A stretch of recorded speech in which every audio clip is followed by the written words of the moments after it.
wabarakatuh. Saya Radiah FPDI selaku Bunda PAUD Kabupaten Aceh Barat sangat mendukung masa transisi PAUD RA ke SDMI dengan pembelajaran yang menyenangkan.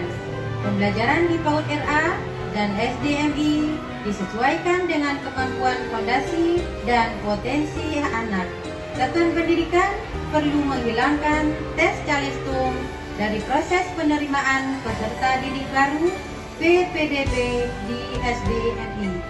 Menerapkan masa perkenalan bagi peserta didik baru selama 2 minggu pertama di PAUD RA dan SDMI kelas awal, serta menerapkan pembelajaran yang membangun 6 kemampuan fondasi anak di PAUD RA dan SDMI demi mewujudkan generasi gemilang.